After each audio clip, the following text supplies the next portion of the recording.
Hello बच्चों, solution chapter का question number 2.19 करेंगे अपन। ये क्वेश्चन अपना पूरा linear equation in two variable check कर लेगा। ठीक है, तो पेशेंस के साथ करना पड़ेगा।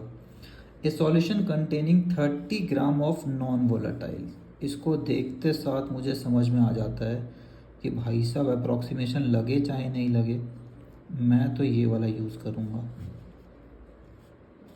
फॉर्मूला। ठीक है, अब यहाँ पे दो कंडीशन है, तो दोनों को यूज़ करेंगे और दो वेरिएबल पे इक्वेशन बनाएंगे। जैसे 30 gram of non volatile solute बोला है exactly in 90 gram of water, तो केस 1। ठीक, सॉल्यूट का नंबर ऑफ मोल्स कितना हुआ, N2 कितना हो गया, गिवन मास है ना, by molar mass. Molar mass of solute निकालने बोला है, मतलब पता तो है नहीं अपने को। ठीक है, N1 देख लेते हैं कितना है। पानी है 90 ग्राम, तो गिवन पानी का 90 होता है और वाटर का मोलर मास कितना होता है 18, ये तो आ गया 5 moles. Has a vapour pressure of इतना, सॉल्यूशन का वेपर प्रेशर दिया हुआ है, solution containing this and this has vapour pressure इतना। ठीक है, तो मतलब पी एस जो है अपना है वो 2.8 हो गया सॉल्यूशन वाला किलो पास्कल में। तो सारा वैल्यूज़ पुट करते हैं, देखते हैं कुछ मज़ा आ रहा है कि नहीं आ रहा है। 2.8 divided by 2.8 is equal to N2 by N1 है ना, इस वाले इक्वेशन में पुट कर रहे हैं, ओरिजिनल जो अपना है master equation.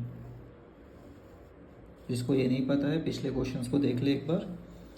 N2 by N1, N2 कितना आ रहा था अपना 30 बाई M, N1 आ रहा है 5 इंटू 6, थोड़ा तो बेटर दिख रहा है, अदरवाइज 2.8 देख के तो डर ही लगेगा है ना। Minus 2.8 is equal to 2.8 into 6, तो 2.8 इंटू 6 कितना होता है 16.8, 6 8 जा 48, हाथ में 4, 6 दूनी 12 और 16, तो आ गया 16.8 डिवाइडेड बाई M, इसको बोल देते हैं इक्वेशन नंबर 1।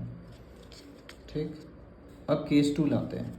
फर्दर अगर 18 gram of water is added, दिख रहा है, बोलता है 18 ग्राम पानी ऐड किए, तो केस 2 लिख लेते हैं यहाँ पे। ठीक है, केस 2 में is added to the solution the new vapour pressure, तो सॉल्यूट चेंज नहीं हुआ है, क्लियर है इतना, सॉल्यूट में कोई चेंजेस नहीं हुआ है। ये अपना 30 बाई M रहा, सॉल्वेंट साहब जो है वो पानी और मिला है, तो 18 फर्दर मिला है, मतलब 90 प्लस 18 और कितना हुआ 108, पहले 5 बार में जा रहा था अब 6 बार में जाएगा, 6 मोल्स। अब इस इक्वेशन में पुट करते हैं पी नॉट, तो बोलता है इस केस में प्रेशर जो सॉल्यूशन का 2.9 हो जाता है, तो पानी ज़्यादा डाल दिए हैं तो प्रेशर जो है 2.9 मिला, मतलब सॉल्यूट कम हो गया रिलेटिवली, तो प्रेशर बढ़ना भी चाहिए था, बढ़ भी गया है 2.8 से 2.9 है ना। ये अपना इक्वेशन 2 फॉर्म करेगा। यहाँ पे फिर से 30 बाई M है, लेकिन इस बार N1 कितना है 6 मोल, तो ये 5 बाई M आ रहा है, तो P not minus 2.9 is equal to 2.9 into 5 by M, 2.9 into 5 कर लेते हैं, 9 5 ज़ा 45, हाथ में 4, 5 2 ज़ा 10, 14.5 by M is equal to P not इतना। यह आया इक्वेशन 2, दिख रहा है linear equation in two variable, मस्त सा। अब क्या करेंगे, तो बहुत आसान लग रहा है मेरे को, लग रहा है पी नॉट को हटा देना चाहिए और M तो LCM में आ जाएगा, तो ऐसे भी कैलकुलेशन में दिक्कत नहीं होगा। तो अपन करते हैं 2 माइनस 1,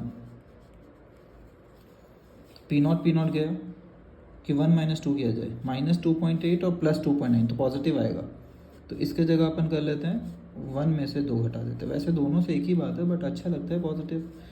तो P not minus 2.8 minus P not minus 2.9। ठीक है, लीनियर इक्वेशन को सॉल्व करने का कम से कम 4 मेथड अपन पढ़े हुए हैं linear equation in two variable को, तो ऐसा नहीं है कि यही मेथड सही है, आप किसी भी मेथड से कर सकते हो, आपको जो भी मर्जी आ रहा है, जो भी आसान लग रहा है, नहीं तो एक मेथड तो मैंने दिखाई दिया है। पी नॉट और पी नॉट गया, ये प्लस 2.9 और ये माइनस 2.8, 0.1 बचा, तो अच्छा लगा ना नंबर देखने में।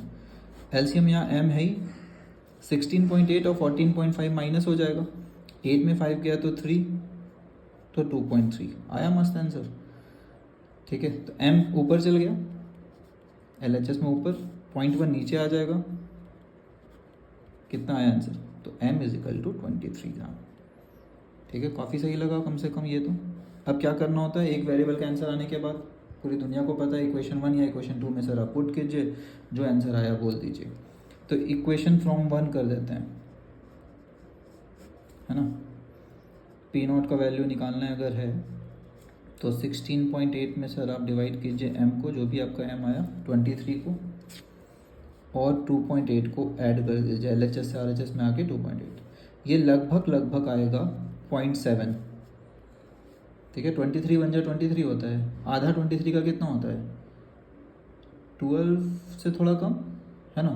तो ये तो 16 है, तो 0.6 में 2 और बढ़ा देंगे, 14, 0.7 में 16 के अराउंड आ जाएगा, 7 से इंटू करके देख सकते हो। तो ये 0.7 के अराउंड आता है प्लस 2.8। तो ये जो अपना आंसर है फाइनल आंसर, और सारा कैलकुलेशन किलो पास्कल दिया हुआ था, तो हमारा आंसर भी किलो पास्कल में रिपोर्ट करेंगे। ठीक है, this is how it should be done in board exam as well. चलिए, hope everybody got this. Okay, bye bye, thanks for watching.